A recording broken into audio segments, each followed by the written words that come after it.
Hello. Hello. ഞാൻ രണ്ടു മൂന്ന് പ്രാവശ്യം വിളിച്ചിട്ടുണ്ട്, ഒന്ന് രണ്ട് തവണ വിളിച്ചിട്ടുണ്ട്. തിരക്കാണോ?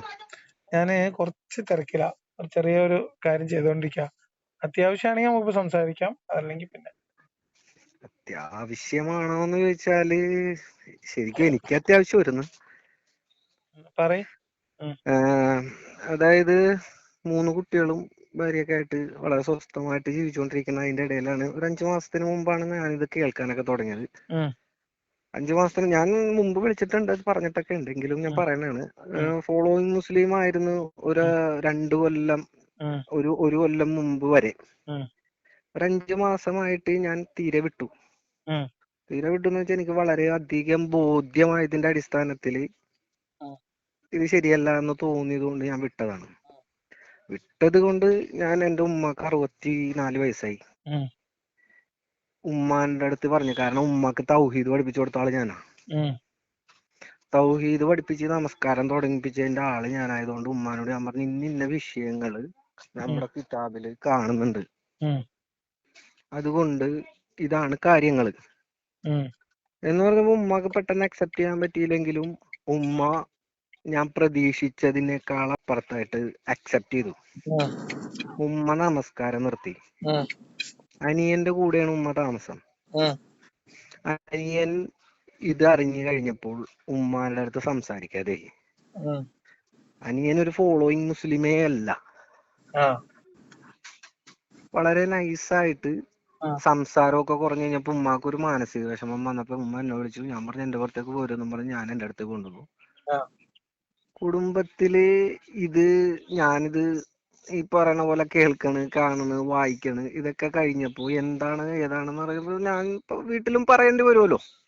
ആ, വൈഫ് പ്രശ്നത്തിലാണ്. വൈഫ് ഈ പറഞ്ഞതുപോലെ നമസ്കാരവും ഇതൊന്നും, ഞാൻ 17 വർഷമായി കല്യാണം കഴിഞ്ഞിട്ട് ആ, ഇത് ഒരു ഭയങ്കരമായിട്ടുള്ള സംഭവം ഒന്നും കണ്ടിട്ടില്ല. ഒരു റമദാൻ വരുമ്പോ നമസ്കരിക്കും, അല്ലെങ്കിൽ പെട്ടെന്ന് ഒരു ദീൻ കൂടുമ്പോ അല്ലെങ്കിൽ എന്തെങ്കിലും ആകുമ്പോ ഒരാഴ്ച 2 ആഴ്ചയൊക്കെ നിസ്കരിക്കും. അങ്ങനത്തെ ആള് ആ, ഇപ്പൊ വളരെയധികം പ്രശ്നത്തിലാണ്.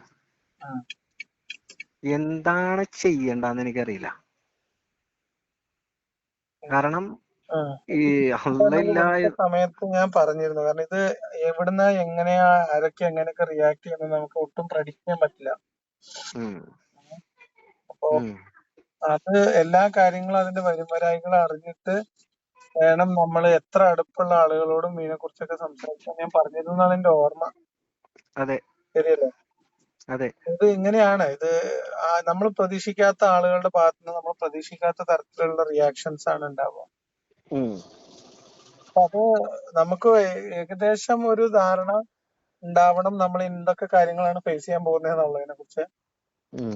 പിന്നെ അങ്ങനെ എന്തെങ്കിലും ഉണ്ടാവുമ്പോ അതിനെ എങ്ങനെ ടാക്കിൾ ചെയ്യാം എന്നുള്ളതിനെ കുറിച്ചും, അല്ലെങ്കിൽ അത് തരണം ചെയ്യാനുള്ള ഒരു മാനസിക ധൈര്യമൊക്കെ നമ്മൾ സംഭരിക്കണം ആദ്യമേ. മാനസികമായിട്ട് എനിക്ക് യാതൊരു ധൈര്യക്കുറവുമില്ല നിലവിൽ. പക്ഷേ ഇതിപ്പോ ഉള്ള പ്രശ്നം എന്ന് വെച്ചാൽ ഞാൻ എന്താ പറയാ, വളരെ എനിക്കത് ഒരു മനസ്സിലാവും. എനിക്കത് ആ രീതിയിൽ അത് ശരിക്കും കറക്റ്റ് പറഞ്ഞ പറ്റും. സത്യത്തില് ഞാൻ ഒരു ദായിയായിരുന്നെന്ന് പറയാ. ഞാൻ പഠിച്ചിട്ടോ മദ്രസയിൽ പോയിട്ടോ ഖുർആൻ ഓതാനോ അറബിക്ക് വായിക്കാനോ ഒന്നും എനിക്കറിയില്ല. ഇപ്പൊ പക്ഷെ നമ്മുടെ ഞാൻ നാട്ടിലെ പ്രധാനപ്പെട്ട പല താഴിമാരും മദ്രസയിൽ കറക്റ്റ് ആയിട്ട് പോയിട്ടൊന്നുമില്ല. അതെ, ദായി എന്ന് പറഞ്ഞാല് ഞാൻ ആഴ്ചക്ക് ദൗവത്തിന് പോകുമായിരുന്നു, KNM-ന്റെയും ISM-ന്റെ ഒക്കെ കൂടെ.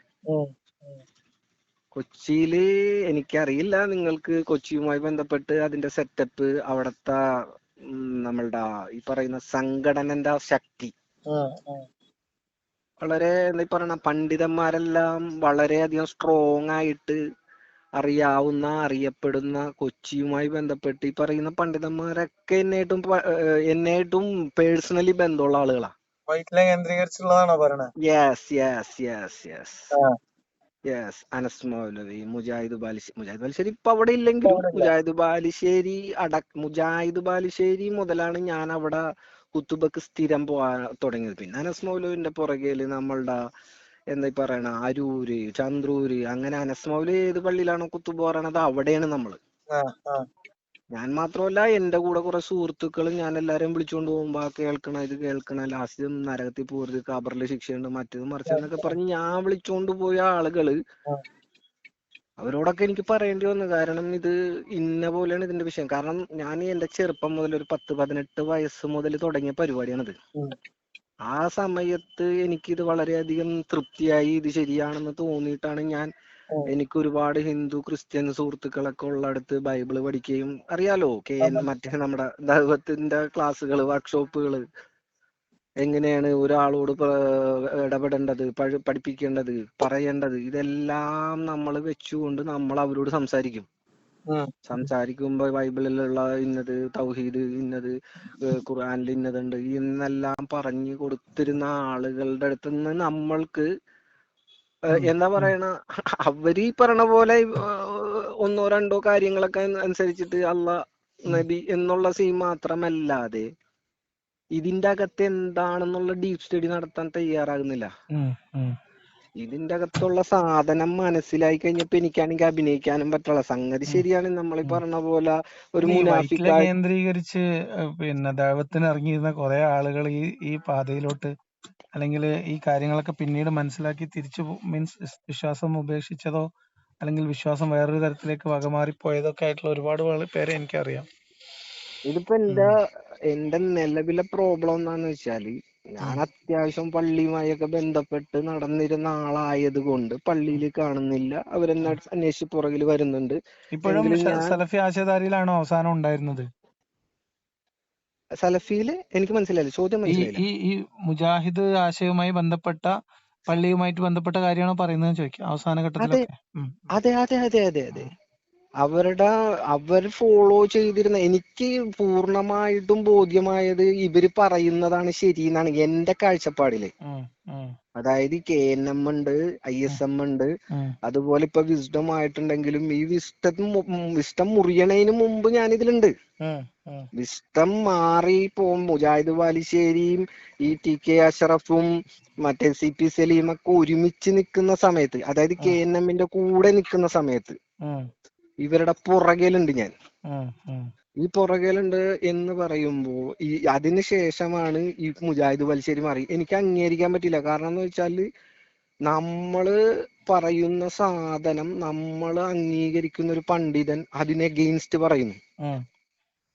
നമ്മൾ വിശ്വസിച്ച് അല്ലെങ്കിൽ നമ്മൾ പറയുന്ന സാധനം, ഈ മുജാഹിദ് ബാലുശ്ശേരിന്റെ ഒക്കെ പുറകില് ഒരു പ്രസംഗം റെക്കോർഡ് ചെയ്തെടുക്കാനായിട്ട് എനിക്ക് തോന്നുന്നു ആ കാലഘട്ടത്തിൽ കൊച്ചിന്ന് ഞാൻ മാത്രമേ ഉള്ളൂ എന്ന് തോന്നുന്നു. വീഡിയോ ക്യാമറ, അത് CD റൈറ്റ് ചെയ്ത് CD വിൽപ്പന എന്ന് പറഞ്ഞാൽ ഈ കാശുണ്ടാക്കാനല്ല. മനസ്സിലായി. ആളുകൾക്ക് ഇത് മനസ്സിലാകണം. ആളുകൾക്ക് മനസ്സിലാകണം. അപ്പൊ എനിക്ക് 30 രൂപ 40 രൂപ ചെലവാകുന്നത് ഞാനൊരു 50 രൂപ വിട്ടിട്ട് ഇങ്ങോട്ട് വാങ്ങിക്കുന്നു. 50 രൂപ കിട്ടിക്കഴിഞ്ഞാൽ എനിക്കിത് ലാഭം കിട്ടാനല്ല. 30 രൂപ സീഡിന്റെ കാശ് ഞാൻ അവിടെ കിടന്ന് ബരകിയത്, അത് 100 എണ്ണം ശരിയാക്കുമ്പോഴാണ് ഒരു CD മര്യാദക്ക് പുറത്തേക്ക് കിട്ടുന്നത്.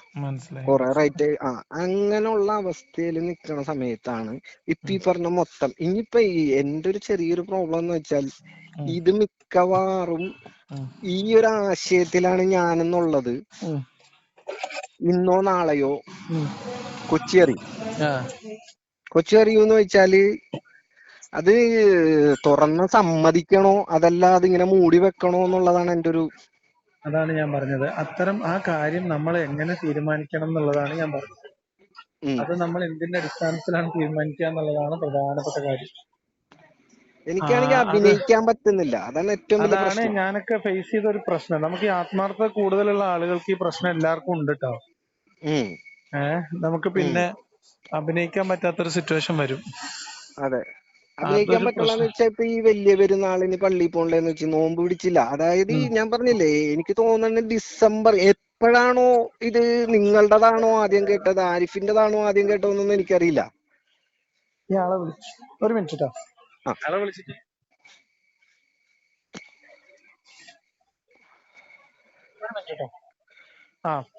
നീ പറഞ്ഞോ.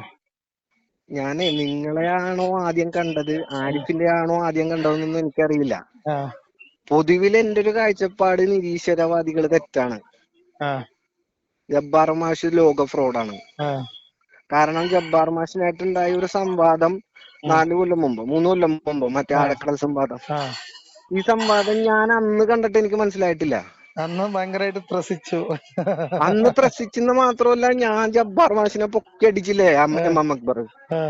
ആ, എം എം അക്ബറിന് വേണ്ടി ദുആ ചെയ്തിട്ടാണ് കിടന്നുറങ്ങിയത്. ആ. ആഫിയത്തും ആരോഗ്യവും പഠിച്ചോനെ കൊടുക്കണേ.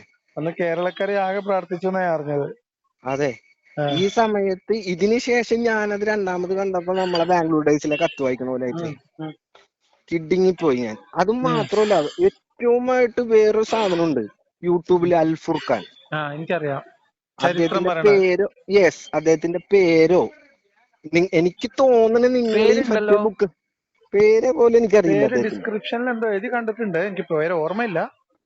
പക്ഷെ പേര് അതിനകത്ത് താഴെ ഡിസ്ക്രിപ്ഷനിൽ എഴുതിയിട്ടുണ്ടാവാറുണ്ട് സാധാരണ.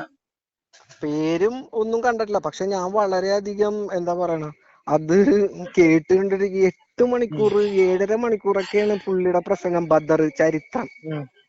ഇതൊക്കെ കണ്ടും കേട്ടും ഞാൻ ഡൗൺലോഡ് ചെയ്തിട്ടിരുന്ന ആള്. ആ. ഇതെല്ലാം ഞാൻ കേട്ടിട്ടുള്ള ഞാൻ, ആ. എനിക്ക് മനസ്സിലായിട്ടില്ല. ഉം. ഇത് കഴിഞ്ഞ് നിങ്ങളുടെ ആണോ, എനിക്ക് തോന്നണ നിങ്ങളുടെ തന്നെയാന്ന് തോന്നണ, ആരിഫിന്റെ അല്ല, ബദറൊക്കെ നിങ്ങളുടെ ആണെങ്കിൽ എന്റെ ആയിരിക്കും. അതെ. ബദർ ഞാൻ കേട്ട, എന്റെ കിളി പോയത് ബദറാണ്. ആ. അടിമത്തം വിഷയമാണ്, അതൊക്കെ എനിക്കറിയെങ്കിലും ആ. കിളി പോയത് ബദറാണ്. ആ. ബദറില് പ്രവാചകൻ എന്തിനു പോയി ഉം. എന്നുള്ള ചോദ്യം എനിക്ക് അങ്ങോട്ട് അംഗീകരിക്കാൻ പറ്റുള്ള. ഉം. ഇത് വന്നു കഴിഞ്ഞപ്പോ ഞാൻ ആകെ എന്താ പറയണ, സീനായി ബദർ. ഉം. അപ്പൊ ഞാൻ ഓർത്ത്, ഈ കള്ളന്മാരെന്ന് വെച്ചാൽ നിങ്ങളടക്കമുള്ള ഉം. എല്ലാം നുണ പറയണല്ലേ. നമ്മുടെ നല്ല ഒറിജിനൽ ആൾക്കാരുണ്ടല്ലോ, സത്യം പറയണം. അവരോട് അതൊന്ന് ചോദിക്കാന്ന്. അതില്ല, ചോദിക്കാനൊന്നുമില്ല. കേട്ട് നോക്കാന്ന് വിചാരിച്ചു. ഇതെല്ലാം ഞാൻ കേട്ടതാണ്. ഞാൻ ഡൗൺലോഡ് ചെയ്തിട്ട് എന്റെ യൂട്യൂബിൽ അത് ഡൗൺലോഡാണ് വീഡിയോ. എനിക്ക് ഓഫ്ലൈൻ കാണാൻ പറ്റും അത്. ഉം. ഏത് ഈ ഇദ്ദേഹത്തിന്റെ ചാനല്, അൽ ഫുർഖാന്. അൽ ഫുർഖാൻ. ആ. എന്റെ പൊന്നോ, ഇബ്നു സാദിന് അയാള് സത്യം പറഞ്ഞാല് ഒരു കാര്യം പോലും നുണ പറഞ്ഞിട്ടില്ല എന്നുള്ളതാണ്. ആ. എഴുതിയത് പോലെ വായിച്ചിട്ടുണ്ട്. പിന്നെന്ന് വായിച്ചിട്ടുണ്ട്. വെച്ചാല് നമ്മളാ ആരിഫ് പറയണ പോലെ അറബി മ്യൂസിക് മാറ്റിയിട്ട് കേട്ടാ മാത്രം മതി. അൽഹംദുലില്ലാ, സുബ്ഹാനല്ലാഹ്, അള്ളാഹു ഭയങ്കര, ഇടക്കിടയ്ക്ക് അൽഹംദുലില്ലാ, സുബ്ഹാനല്ലാഹ്. ഈ സാധനം മാറ്റി കഴിഞ്ഞാൽ കഥ കംപ്ലീറ്റ് ഒറിജിനലാണ്. ഒറിജിനലാണ്. ആ, അതെ. പക്ഷെ ഈ സാധനത്തിന്റെ ഇടയിൽ നമ്മള് പറയുന്നത് ആർക്കും മനസ്സിലാവണില്ല. ഉം. ഉം. മനസ്സിലാവണില്ല മീൻസ്, എനിക്ക് 42 വയസ്സ് കഴിഞ്ഞു. ഉം. ഈ 42 വയസ്സ് വരെ എനിക്ക് മനസ്സിലാകാത്ത കാര്യം ഞാൻ ഒരാളോട് പോയിട്ട് എങ്ങനെ പറഞ്ഞു മനസ്സിലാക്കി? പറഞ്ഞു കൊടുക്കാം. അതെ, അതെ. ഈ 42 വയസ്സ് വരെ എനിക്ക് മനസ്സിലായില്ല. ഉം. ഇപ്പോഴാണ് ഞാനിത് കേൾക്കുമ്പോ, ഇത് വായിക്കുമ്പോ, ഇത് മനസ്സിലാക്കുമ്പോ, ഉം. നമ്മൾ വിചാരിച്ച ഹമാനി മൗലവിന്റെ തഫ്സീറാണ് ഒറിജിനൽ എന്നാണ്. ആ. ഹമാനി മൗലവിന്റെ തഫ്സീർ ഉണ്ടെങ്കിൽ അല്ല, ഈ 4 വാള്യം 1980 രൂപ കാശ് കൊടുത്ത് മേടിച്ച ആളാണ് ഞാൻ. ഉം. ഇത് വീട്ടിൽ കൊണ്ടുവന്ന് വെച്ചപ്പോ നമ്മളെല്ലാം ആയിന്ന് വിചാരിച്ചു. ആ. അപ്പോഴാണ് ഇടക്കിടക്ക് നമ്മളോട് കൂട്ടുകാരന്മാർ പറഞ്ഞ, ഗ്രന്ഥം ചുമക്കുന്ന കഴുതാന്ന് ഖുർആനിൽ പറഞ്ഞിട്ടുണ്ട് ട്ടാ, അതാവല്ലേന്ന്. ആ. ആ. അതാകാണ്ടിരിക്കാൻ വായിച്ചതാണ്. ഇതിപ്പോ കഴുതേണ കുതിരേണ ഒന്നും മനസ്സിലാവള്ള. എന്തായാലും ഞാൻ പറഞ്ഞതെന്ന് വെച്ചാൽ, ഇപ്പൊ നിങ്ങളുടെ ഈ ബോധ്യങ്ങളൊക്കെ മനസ്സിലായി. പക്ഷെ നമ്മള് എങ്ങനെയാണ് ഇത് ചെയ്യേണ്ടത്, ഇതിപ്പോ ഞാനിത് അപ്ലോഡ് ചെയ്യണോ വേണ്ടേ നിങ്ങളെ ഡിസിഷനാണ്. പക്ഷെ ഇത് ഇന്നല്ലെങ്കിൽ നാളെ നിങ്ങളെ ചുറ്റുമുള്ള ആൾക്കാര്, നിങ്ങളുടെ ഏറ്റവും അടുത്ത ആളുകള്, ഇപ്പൊ ഇതിനോടകം തന്നെ പള്ളിയിലുള്ള ആൾക്കാർക്കൊക്കെ ഏകദേശം ധാരണ ഉണ്ടെങ്കിൽ അത് ഓൾറെഡി ചർച്ചയായിട്ടുണ്ടാവാം. പള്ളിയിലുള്ള ആളുകള് ശരിക്കും പറഞ്ഞ എന്നോട്, ഞാനിത് എന്റെ നമസ്കാരം നിർത്തുന്നത് ഒരിക്കലും ദീന് അല്ലെങ്കിൽ അല്ല ഇല്ല എന്നുള്ളതാ, അല്ലെങ്കിൽ പ്രവാചകന്റെ ഈ കളവുകളൊന്നും അല്ല. ഞാൻ നമസ്കാരം നിർത്താം, അതായത് നമ്മളിങ്ങനെ ഇടക്ക് പിൻവാങ്ങിക്കൂലേ, ഇടക്ക് ഇങ്ങനെ പിൻവാങ്ങിക്കണത് നമ്മളുടെ ഭൗതികപരമായ ഓട്ടത്തിന്റെ ഇടയിൽ നമ്മൾ ചിലപ്പോ അശ്രദ്ധമായി പോകുന്നതാണെന്ന് ഞാൻ വിചാരിച്ചു. അതുകൊണ്ട് തന്നെ എന്നോട് ചോദ്യം വന്നപ്പോ ഞാൻ ഈ ഉത്തരവാണ് പറഞ്ഞത്. എന്താണ് എന്നോട് ചോദിക്കണത് ഇങ്ങനെയാണ്, എന്താണ് അള്ളില്ലേ, പള്ളിയിലൊന്നും കാണാറില്ലല്ലോ. അള്ളില്ലാണ്ടല്ലോ. അതിപ്പോ രണ്ടൊക്കത്ത് നിസ്കരിക്കാത്തവരൊക്കെ വിളിച്ചിട്ട് അള്ളല്ലേ അള്ളല്ലേ എന്ന് ചോദിച്ചാൽ ഇത് ഇവര് റിവേഴ്സ് ദേവല്ലേ നടത്തണേ? അങ്ങനെ ചെയ്യാൻ പാടില്ലല്ലോ. ഇതിൽ ഏറ്റവും വലിയ രസം എന്ന് വെച്ചാല്, നമ്മള് നമസ്കരിക്കാൻ പോകുമ്പോ പറമ്പിലിരിക്കുന്നവനും മറ്റേ അവിടെ ഇരിക്കുന്നവനും ഇരിക്കുന്നവനൊക്കെയാണ് ഇപ്പൊ നമ്മളെ ദൈവത്ത് ചെയ്യണത്. അത് നിസ്കരിച്ചോണ്ടല്ല, അള്ളണ്ടെന്ന് പറഞ്ഞാൽ മാത്രം മതി. മതി. അള്ളണ്ടാ, ഓക്കെ. ഇതില് ഇനി പിന്നെ നിസ്കരിച്ചില്ലെങ്കിലും കുഴപ്പമില്ല എന്നുള്ളതാണ്. അതിപ്പോ അതെ നമ്മൾ നമസ്കരിക്കണമെന്നല്ല വിഷയം. നമ്മൾ ശരിക്കും പറഞ്ഞാൽ ഈ ഷാളും മൂടി പൊതിച്ച് വലിയ ഒരു മുത്തക്കിയായിട്ട് അഭിനയിച്ചാൽ മതി സമൂഹത്തില്. അത്രേ ഉള്ളൂ.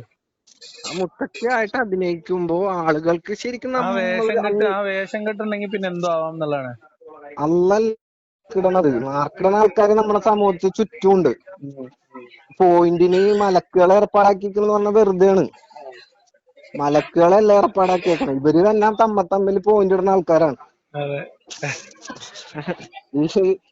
എന്താ പറയണ. പക്ഷേ എന്റെ ഏറ്റവും വലിയ പ്രശ്നം എന്ന് വെച്ചാല് ഒരു ഔറത്ത് മറക്കുന്ന കാര്യത്തില് പോലും ഈ പറയുന്ന ഇസ്ലാമിന്റെ യാതൊരുവിധ മാനദണ്ഡവും സ്വീകരിക്കാത്ത പെണ്ണുങ്ങളാണ് അതായത് എന്റെ വൈഫാണ് ഈ പറയുന്നത്. ഉം, ഉം, ഉം. ഞാൻ പറയുന്നത് വെച്ചാല് പക്ഷെ മറ്റേ അതൊക്കെ ഇതാണ് ഫാഷൻ. ഞാൻ പറഞ്ഞത്. ഈ ഈമാൻ എന്ന് പറഞ്ഞ സാധനം ഇബാദത്ത് പോലെ അല്ല ആളുകള് പരിഗണിക്കുന്നത്. ഇപ്പൊ എന്നെ ഒരു കൊല്ലത്തുനിന്ന് ഒരാൾ വിളിച്ചിട്ട് പൂരെ ചീത്ത വിളിച്ചിട്ട് അവസാനം പറഞ്ഞത് എന്നറിയോ? ഞാൻ കള്ളം കുടിക്കും, എല്ലാ വൃത്തികേടും കാണിക്കും, പക്ഷെ നിങ്ങൾ ഇസ്ലാമിനെ വിമർശിക്കാൻ പാടില്ല എന്നാണ്. അതെ, അതാണ് ഇപ്പൊ നമ്മളെ മറ്റേ 5 ലക്ഷം കാക്കാന്റെ നിലപാട് അതല്ലേ. അതെ, ഉസ്താദിനെ തോപ്പിച്ചാ മതി. അതാണ് പറഞ്ഞത്. അപ്പൊ അതാണ് ഈ കാര്യത്തിലൊക്കെ ഒന്നത്. രണ്ടാമത് പിന്നെ പള്ളിയും അതും അനുബന്ധ ആളുകളൊക്കെ അറിഞ്ഞിട്ടുണ്ടെങ്കിൽ അവര് കുടുംബത്തെ പ്രഷർ ചെയ്യുക എന്ന് പറയുന്ന ഒരു മെക്കാനിസം വർക്കൗട്ട് ആവും. പിന്നെ ഇമോഷണൽ ബ്ലാക്ക് മെയിലിംഗ് അങ്ങനെയുള്ള കലാപരിപാടികളൊക്കെ ഉണ്ട്. അതൊക്കെയും നടക്കാം. ബ്ലാക്ക് മെയിലിംഗ് ഒക്കെ ഇനി വരാൻ കിടക്കണേ ഉള്ളൂ. അതാ പറഞ്ഞ അപ്പൊ ഇത് അറിയുമ്പോ, ഇത് കൂടുതൽ ആളുകളിലേക്ക് എത്തുമ്പോ ഇതെങ്ങനെ നിങ്ങൾ തരണം ചെയ്യും, ഇതിനെ നിങ്ങൾ എങ്ങനെ ഹാൻഡിൽ ചെയ്യും എന്നുള്ളത് ആണ് പ്രധാനം. എന്തായാലും ഞാനിതിപ്പോ പറഞ്ഞ പോലെ മറ്റേ നമ്മുടെ ഒരു പടത്തില് പയ്യൻ പറയൂലേ സമയായിന്ന്, ടൈമായി എന്ന് പറയൂലേ, ആ ടൈമായി എന്നാണ് ഞാൻ വിചാരിച്ചേക്കണ. കാര്യം 17 കൊല്ലമായി കല്യാണം കഴിഞ്ഞിട്ട്.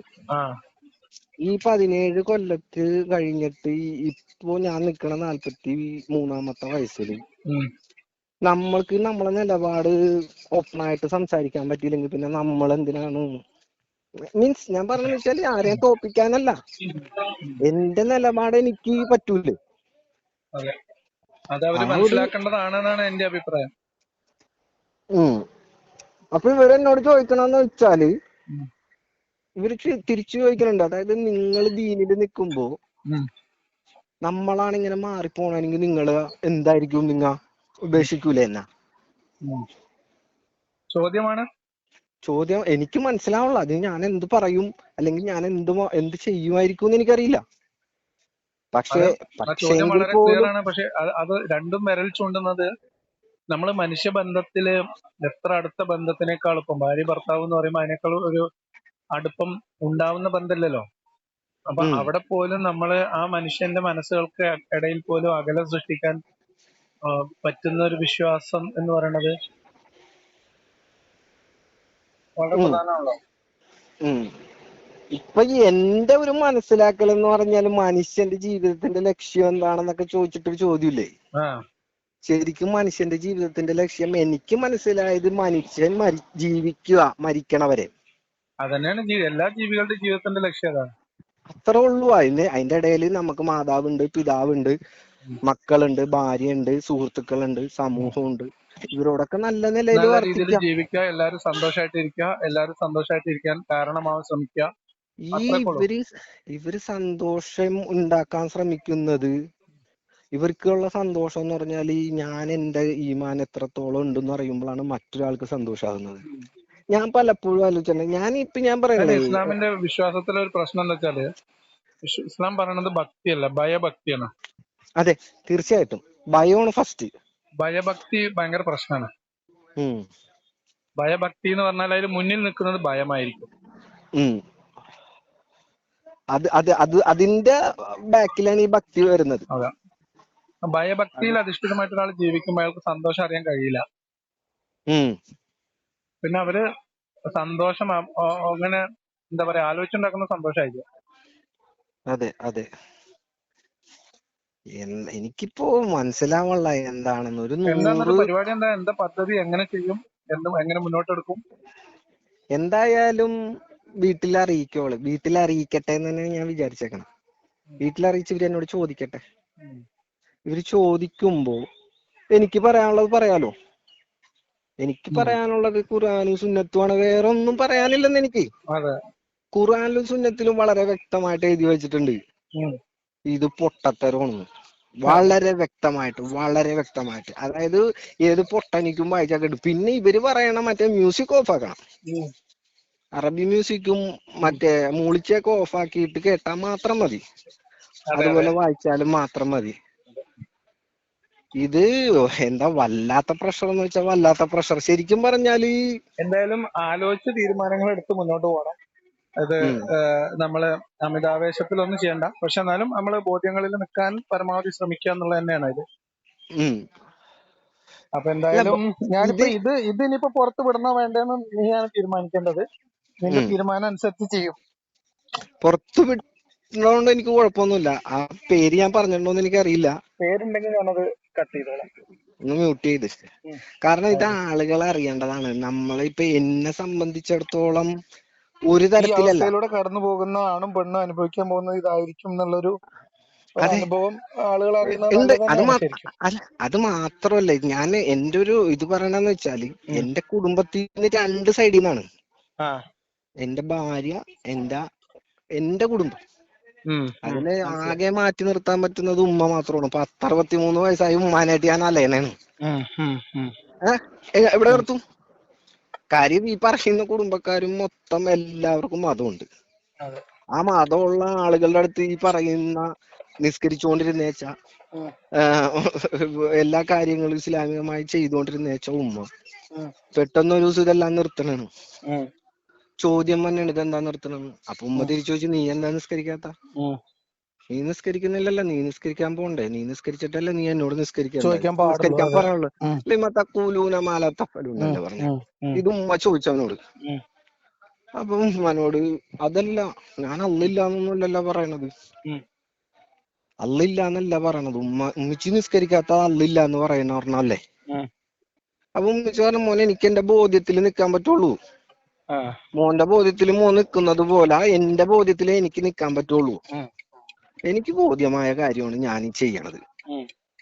അല്ലാതെ ആരോടും ഞാൻ പറയട്ടെ, ഈ 63 വയസ്സുള്ള ഉമ്മ ഉം. ആരെ തോപ്പിക്കാനാണെന്ന് ഇത്? ഉം. അതെ കിട്ടണത് അതെ അതെ കുടിച്ച്, അതെ അതെ അതെ. കിട്ടണത് കുടിച്ച്, കിട്ടണത് വെച്ച്. ആ ഉമ്മാക്ക് ആ ബോധ്യത്തിൽ നിൽക്കുക എന്നുള്ള ഒറ്റ കാരണമേ അതിനകത്തുള്ളൂ. അല്ലാതെ വേറെ ഒരു താല്പര്യമില്ലല്ലോ.